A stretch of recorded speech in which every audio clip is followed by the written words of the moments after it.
ഇപ്പോൾ ലഹരിക്കെതിരായി സംസ്ഥാനം ഒരു യുദ്ധത്തിലാണ്.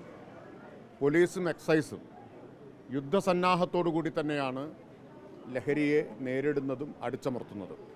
അതിലേതെങ്കിലും ഒരു മേഖലയ്ക്ക് പ്രത്യേക പരിഗണനയോ ഇളവോ ഇല്ല എന്ന കാര്യം പലതവണ വ്യക്തമാക്കിയിട്ടുള്ളതാണ്.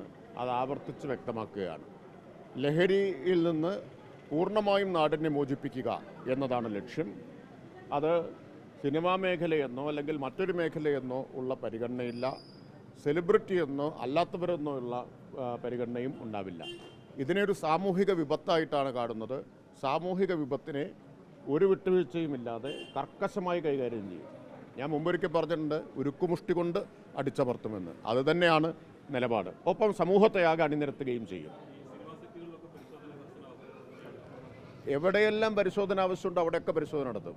അതാ പറഞ്ഞത്, ഇന്ന സ്ഥലത്ത് പരിശോധിക്കാം, ഇന്ന സ്ഥലത്ത് പരിശോധിക്കാൻ പാടില്ല എന്നുള്ള വേർതിരിവൊന്നുമില്ല. പരിശോധന ആവശ്യമായ എല്ലായിടത്തും പരിശോധിക്കും.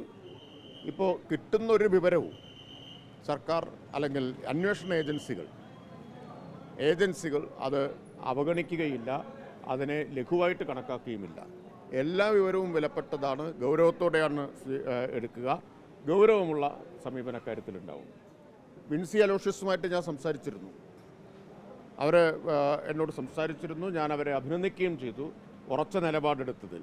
മയക്കുമരുന്ന് ഉപയോഗിക്കുന്നവർക്കൊപ്പം അഭിനയിക്കില്ല എന്നത് ധീരമായിട്ടുള്ള നിശ്ചയദാർഢ്യത്തോടെയുള്ളൊരു നിലപാടാണ്. അത്തരമൊരു നിലപാട് സ്വീകരിക്കാൻ ചലച്ചിത്ര മേഖലയിലുള്ള എല്ലാവരും മുന്നോട്ട് വരികയാണ് ചെയ്യേണ്ടത്.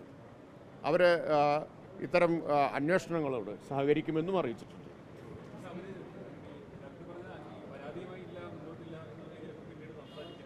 അല്ലല്ല, അവരെന്നോട് പറഞ്ഞത് അവർ വെളിപ്പെടുത്തിയ കാര്യങ്ങൾ അത് സംബന്ധിച്ച് അതെവിടെയും പറയാൻ തയ്യാറാണ് എന്ന് എന്നെ അറിയിച്ച കാര്യമാണ്. അപ്പോൾ അതിലവർക്ക് ആശങ്കയോ മടിയോ ഒന്നുമില്ല. നല്ല ഉറച്ച നിലപാടുള്ള ഒരു വനിതയാണവർ എന്നാണ് ഞാൻ മനസ്സിലാക്കിയത്.